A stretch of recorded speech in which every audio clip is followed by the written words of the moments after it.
인사하겠습니다. 사랑합니다. 축복합니다. 사랑합니다. 축복합니다. 오늘 좀 뭔가 달라진 게 없나요? 제가 더 멋있어졌습니까? 가운을 입어서. 이 가운이요, 겨울철에 입으니까 따뜻하고 좋네요. 뒤에가 바뀌었죠? 뒤에가, 화분을 갖다 놔서, 좀 이렇게, 뒤에 커튼이 있고 제가 머리가 검다 보니까 이렇게 잘 구분이 안 된다고 하는데 화분을 갖다 놓으니까 구분이 좀 잘 된다고 일부 예배 들으신 분들이 아주 보기 좋다고 그러셨습니다. 아무리 그래도 저 뒤에 있는 화분에 너무 집중하지 마시고 저를 집중해 주시면 감사하겠습니다. 오늘 우리가 읽었던 본문의 말씀은 비난, 비방, 비판, 판단 이런 게 주제입니다. 그렇죠? 여기에는 이제 비방이라는 말과 판단이라는 말이 나오는데 사실 우리는 이 비방이라는 말보다는 비난이라는 말을 더 많이 쓰고 비판이라는 말을 더 많이 씁니다. 비슷한 의미인데 특별히 비난과 비판은 비슷한 것 같지만 약간의 차이가 있습니다. 그 차이가 생각보다 작지만 큰 차이인데 오늘은 말씀을 시작하면서 이 두 단어의 어떤 사전적인 의미를 좀 점검하고 말씀을 시작해 보려고 합니다. 먼저 비판이라는 말을 사전에 찾아보면 이렇게 기록되어 있습니다. 현상이나 사물의 옳고 그름을 가려 판단하는 것. 그러니까 비판이라는 말은 그렇게 나쁜 말이 아닙니다. 옳고 그름을 가려서 옳은 건 옳은 것대로 판단하고 그른 건 그른 것대로 판단하는 것. 그래서 비판은 굉장히 건설적입니다. 비판을 잘하며 해야만 사회가 발전을 하고 지금보다 더 나은 삶을 살아갈 수 있게 되는 겁니다. 근데 성경에 보면 비판하지 말라라는 말씀이 생각보다 여러 군데 있습니다. 복음서에서 예수님도 몇 번 이야기했고 그리고 바울의 이야기에서도 비판하지 말라는 이야기가 나옵니다. 근데 이 비판은 방금 제가 말씀드렸던 이 사전적인 의미의 비판하고는 좀 다릅니다. 영어 성경에는 그 비판이라는 단어가 뭐라고 나오냐면 저지라는 말로 나오는데 그게 무슨 뜻이냐면 재판관이라는 뜻입니다. 재판하지 말아라. 다른 사람을 재판관이 뭐라고 죄가 있다 없다라고 판단하는 것처럼 판단하지 말아라 라는 얘기입니다. 그러니까 우리에게 너희가 심판자거나 재판관이나 판단자가 되지 말라라고 하는 얘기입니다. 오늘 본문에서 야고보가 해주는 얘기랑 똑같은 얘기입니다. 예수님도 그런 얘기로 이야기했고 바울도 그렇게 얘기했습니다. 그러니까 비판 자체는 굉장히 건강한 기능이었고 세상은 비판 없이는 돌아갈 수 없습니다. 세상이 발전하려면 비판은 꼭 필요합니다. 근데 비난이라는 말은 이 비판하고 좀 다릅니다. 비난은 그냥 남을 막 헐뜯는 겁니다. 비난이라는 단어의 사전적인 뜻은 이렇게 되어 있습니다. 남의 잘못이나 결점을 책잡아 나쁘게 말하거나 사실과 다르게 헐뜯는 것. 그런 의미에서 비방이라는 단어가 아주 적합한 단어입니다. 우리가 잘 쓰지는 않지만 비방이라는 단어의 사전적 뜻은 이렇습니다. 비웃고 헐뜯는 것. 그냥 딱 헐뜯는다는 것에 초점이 맞춰진 단어가 비방입니다. 오늘 제가 이제 설교를 하면서 이렇게 주로 비난 혹은 비방이라는 단어를 써서 할 텐데 하다 보면 비판이라는 단어가 나올 수 있습니다. 왜냐하면 우리가 그게 익숙하기 때문에 비판이라는 말이. 근데 이 비판이라고 제가 단어를 써도 이 말은 비판을 말하는 것이 아니라 비난과 비방을 이야기한다라고 이해하고 들으셨으면 좋겠습니다. 사전적으로 조금 다른 뜻이지만 우리가 보통 그렇게 사용하고 있기 때문에 그렇게 이해하게 듣고 정리해보면 성경이 말하는 것은 비판을 금하는 것이 아니라 비난과 비방을 하지 말라는 겁니다. 판단자가 되지 말아라. 내가 옳고 그름을 판단하는 재판관이 되지 말라라는 이야기입니다. 이 단어의 뜻을 염두에 두고 오늘 말씀을 보면 이렇게 이제 야고보가 이야기합니다. 형제들을 향해서 말해주고 있죠. 형제들아 서로 비방하지 말아라. 비난하지 말아라. 헐뜯지 말아라. 이렇게 얘기하는 겁니다. 왜냐하면 형제를 비방하고 판단하는 것은 율법을 비방하고 판단하는 것이다 라고 말하고 있습니다. 우리 이제 성도님들 중에 말을 많이 하시는 분도 계시고 말을 좀 적게 하시는 분도 계시는데 오늘은 말을 조금 적게 해보시고 다른 사람이 하는 말에 좀 귀를 열고 한번 들어보십시오. 그러면 우리가 다른 사람이 자기 자신에 대한 이야기보다는 타인에 대한, 남에 대한 이야기를 참 많이 한다는 걸 알 수 있습니다. 다른 사람이 이렇고 저렇고 무슨 일이 있었다더라 이런 얘기하면서. 근데 그 내용이 칭찬하는 내용일까요? 칭찬하지 않는 내용일까요? 예, 모르십니까? 이따가 들어보시면 압니다. 잘 들어보시면 남에 대한 이야기를 할 때 칭찬이 그렇게 많지는 않습니다.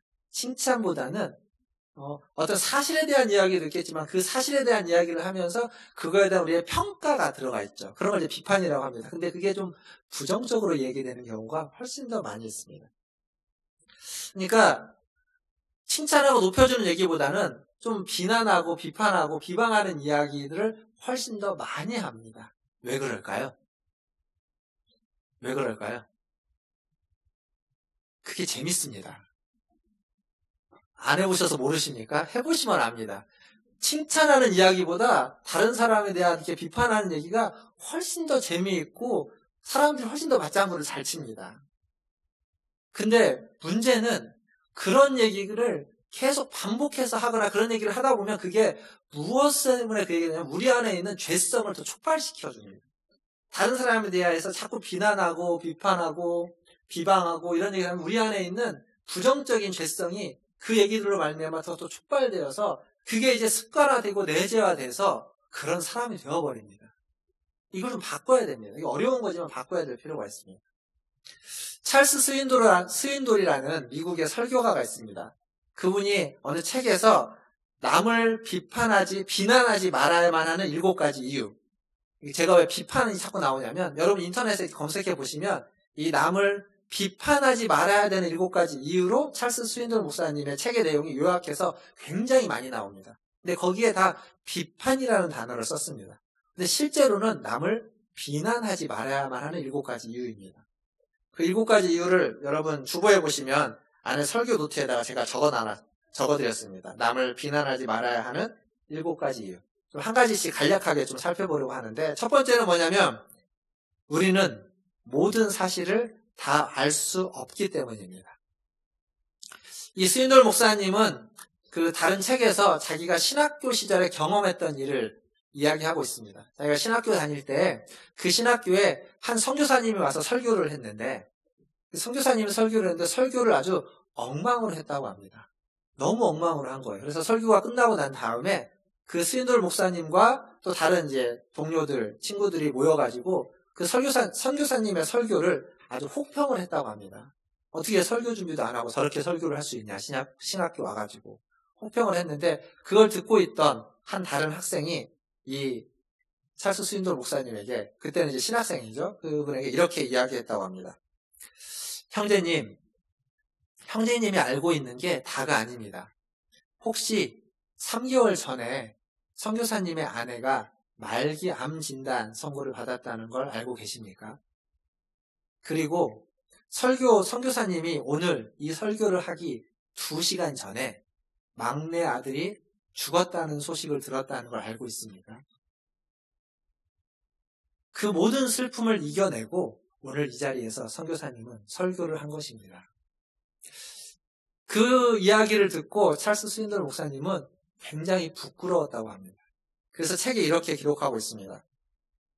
나는 무척 부끄러웠다. 나는 상상하기 힘든 어려운 고난 가운데서 소박한 설교를 한 그리스도 안에 있는 형제를 교만하게 판단한 것이었다. 나는 사실을 제대로 알지 못했다. 이게 우리들입니다. 이래서 쉽게 비난해서는 안 됩니다. 몇 가지 정보로, 어떤 사람에 대한 몇 가지 정보로 또 몇 번 만나보고 몇 번 대화해 본 걸로 그 사람은 이렇다 저렇다 우리는 쉽게 판단을 내리지만 그래서는 안 된다는 겁니다. 그럴 수 없기 때문에, 다 알지 못하기 때문입니다.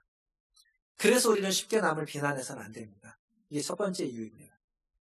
두 번째 이유는 사실을 다 알 수 없을 뿐만 아니라 우리는 모든 동기를 다 알 수 없기 때문입니다.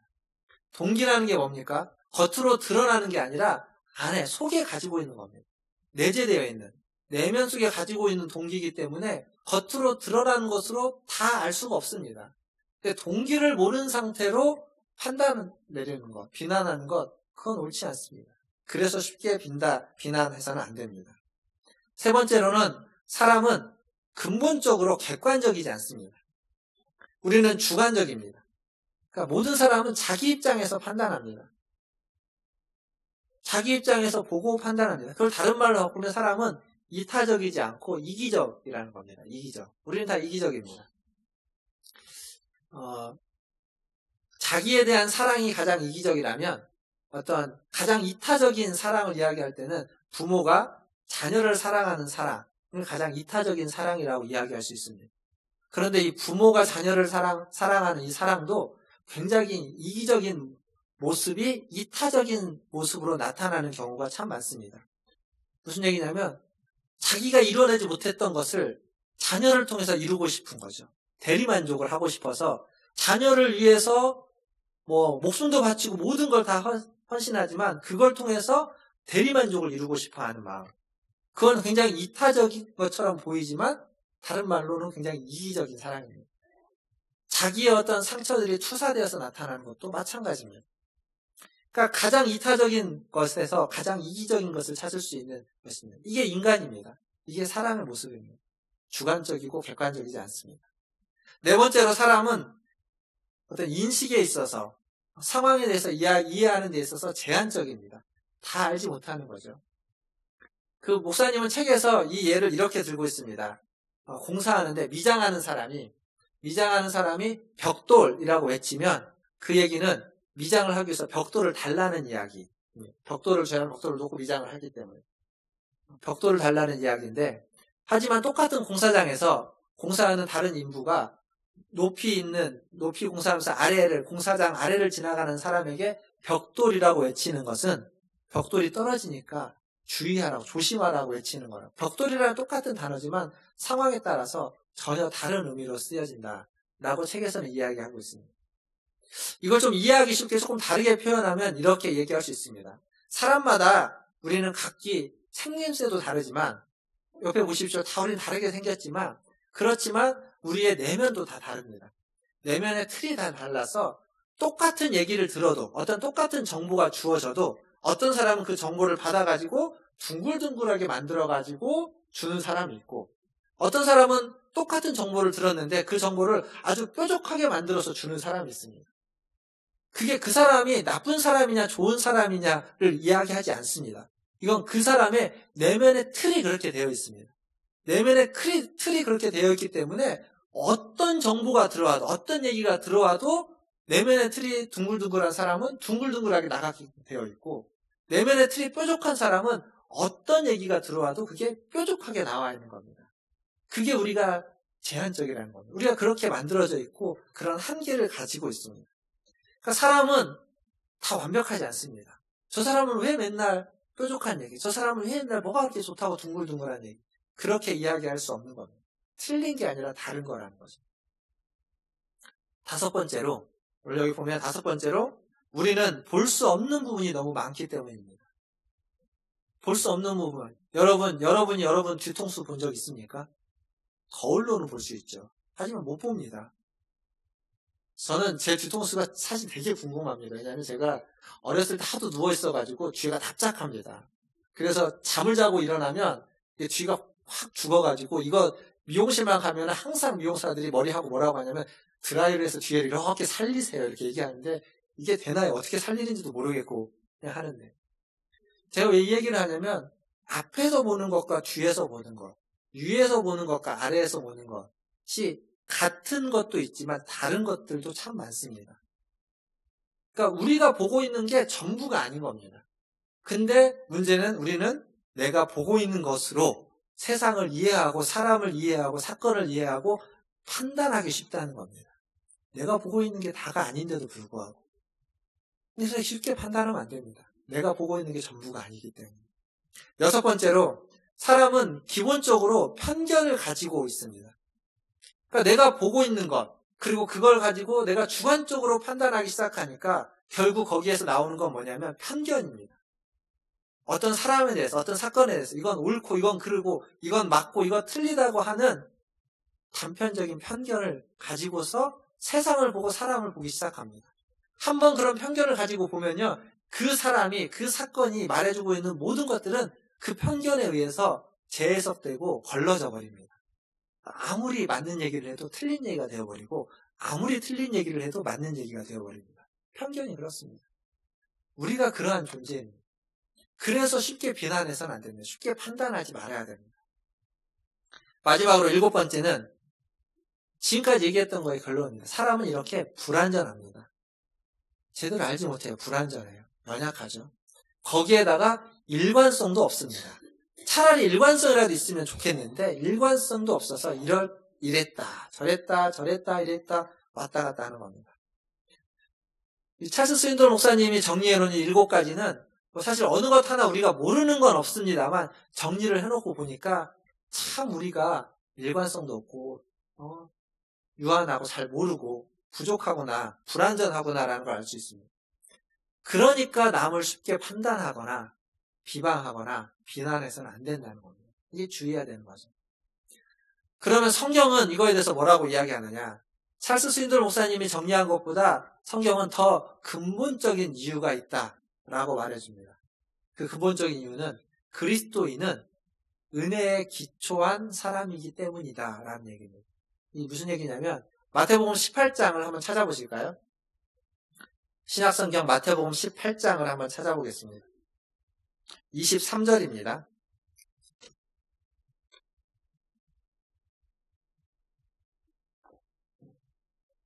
마태복음 18장 23절 보시면 제가 읽어보겠습니다. 눈으로 아마 자막도 준비되어 있으면 보여드릴 텐데 성경을 보시거나 눈으로 잘 귀 기울여서 들어보십시오. 23절부터 제가 읽겠습니다.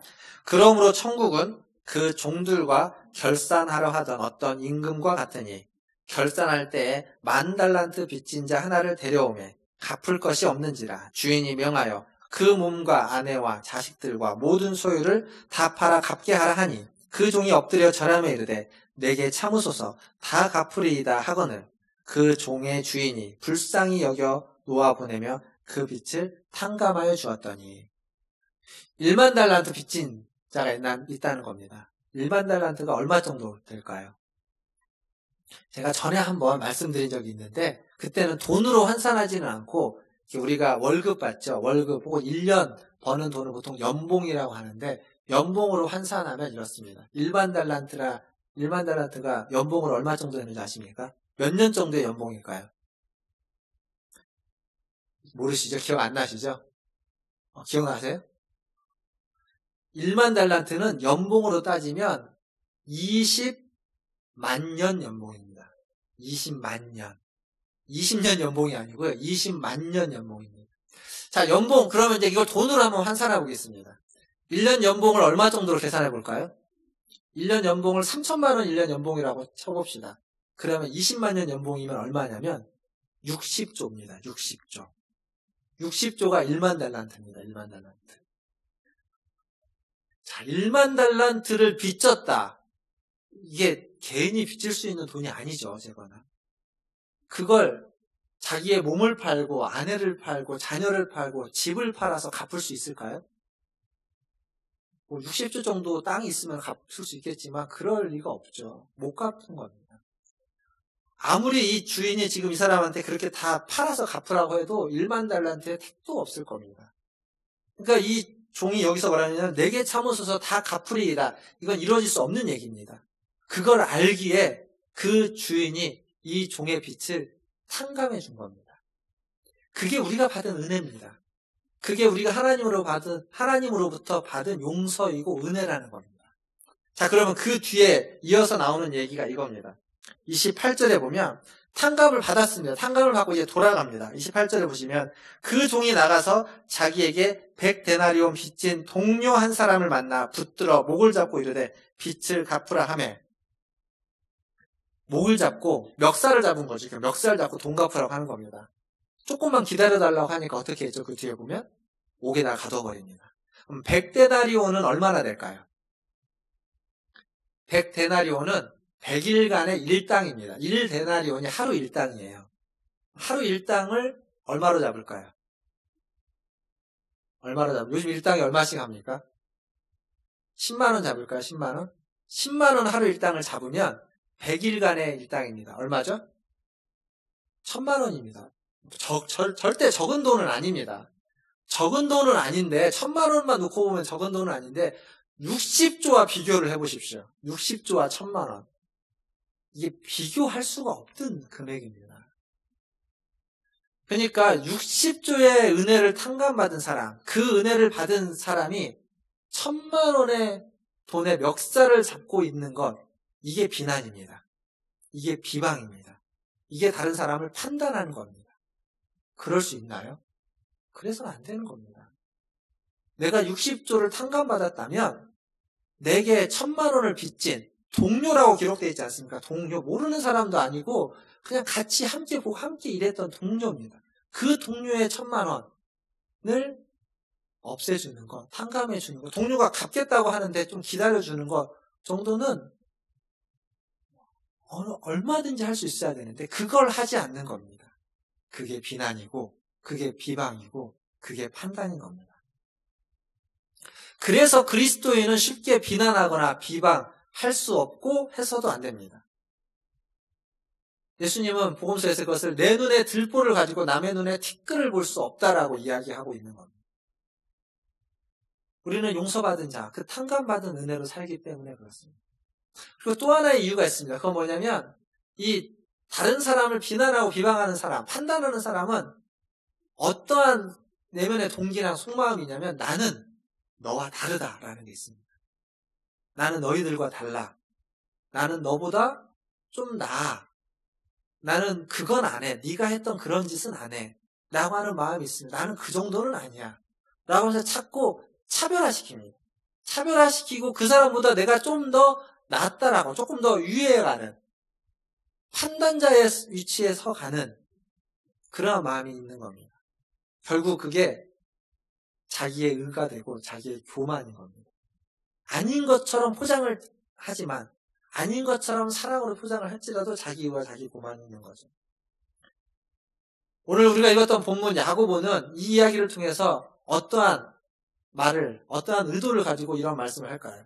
형제를 비난하고 판단하는 것은 율법을 비난하고 판단하는 것이다 라고 야고보는 이야기하고 있습니다. 야고보서에서 율법은 행동의 기준이 아닙니다. 제가 계속 얘기하지만 야고보서에서의 율법은 내가 이것은 하고 이것은 하지 말아야 되느냐를 결정해주는 행동의 기준으로 작용하고 있지 않고 신앙의 기준, 믿음의 지표로 율법을 끌어와서 이야기해주고 있습니다. 그 얘기는 뭐냐면 율법의 어떤 글씨들, 어떤 우리가 조문이라고 이야기하는 글씨의 맥락 하나하나, 그 단어 하나하나가 중요하지 않다는 겁니다.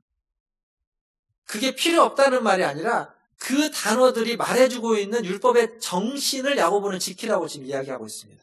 율법의 정신을 지키고 율법의 정신을 구해내야 됩니다. 율법의 정신이 뭐죠? 예수님은 율법과 선지자의 강령이라고 하면서 이야기하고 있는 게 두 가지입니다. 두 가지. 하나는 하나님을 사랑하라. 그리고 두 번째는 그와 같으니 내 이웃을 내 몸과 같이 사랑하라. 그러니까 하나님을 사랑하는 것과 이웃을 사랑하는 것, 이 두 가지가 율법과 선지자의 강령이라고 하면서 율법의 정신입니다. 율법의 정신. 지금 야고보가 이야기하고 싶은 건 율법의 정신을 지키라는 겁니다. 그 얘기는 나는 비난하지 않았어. 나는 비방하지 않았어. 나는 판단하지 않았어. 로 충분하지 않다는 이야기입니다. 비난하지 않고 비방하지 않고 판단하지 않는 것, 그걸 멈추는 것이 율법의 정신을 지키는 것이 아니라 그걸 넘어서서 비난, 비방, 판단을 넘어서서 내가 사랑하고 있느냐, 내가 내 이웃을, 내 형제를, 다른 사람을 내 몸과 같이 사랑하고 있느냐라고 묻고 있는 겁니다. 사랑하고 있지 않다면 비난, 비방, 판단을 안 하고 있어도 안 지킨 겁니다. 이 말씀. 그래서 오늘 우리가 읽었던 11절, 12절에 보면 내 이웃을 판단하느냐. 내 이웃이 누구냐 묻는 거죠.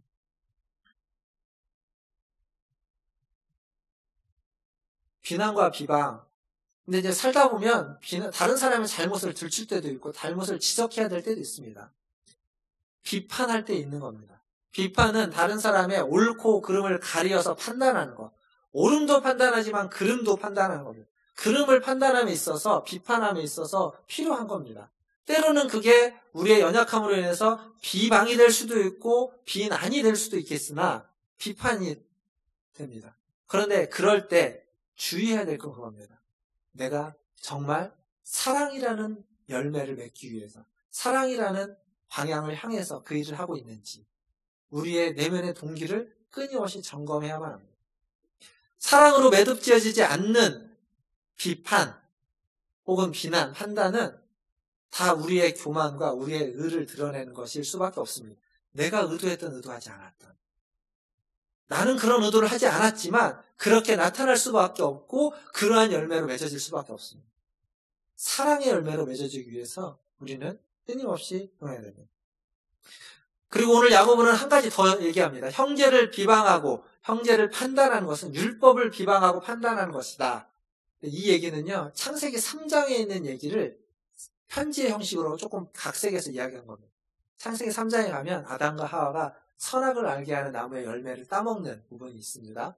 거기 보면 선악을 알게 하는 나무의 열매를 따먹고 선과 악을 판단하는 자가 됩니다.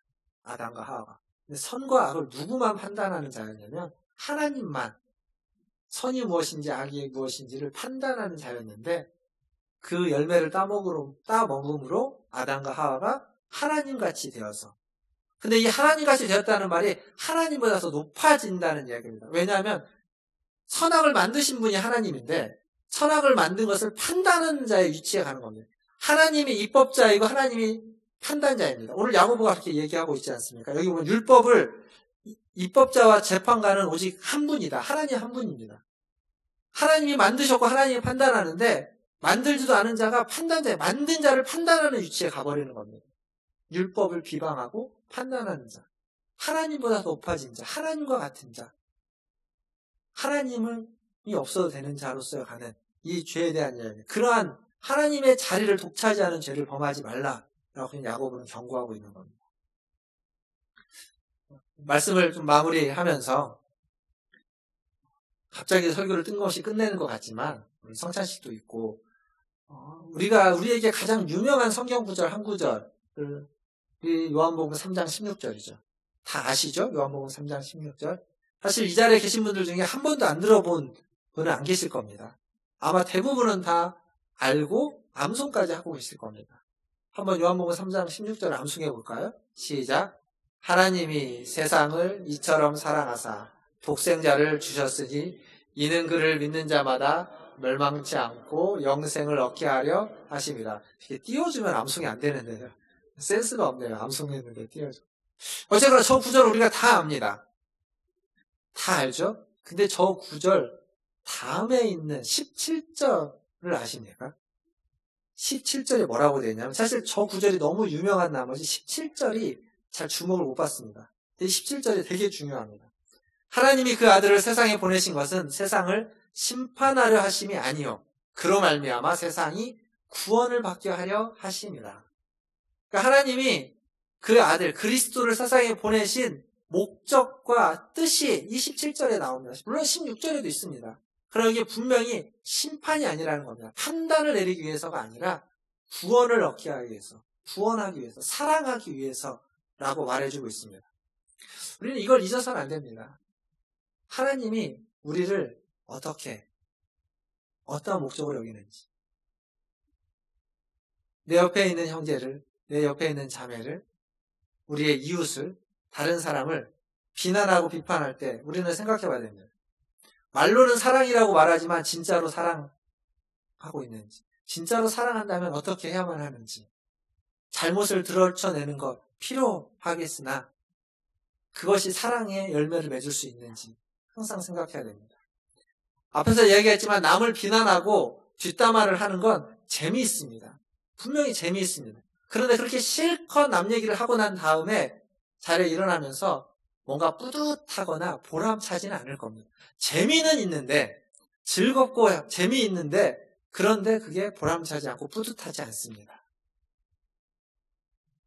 재미만 추구해서는 안 된다는 얘기죠.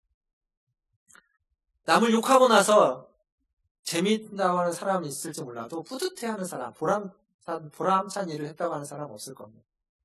오늘 야곱의 말씀을 기억하면서 우리가 가지고 있는 모든 비난, 비방, 판단을 넘어서서 사랑으로 나아가는 우리 성도님들 되시기를 주님의 이름으로 축원합니다.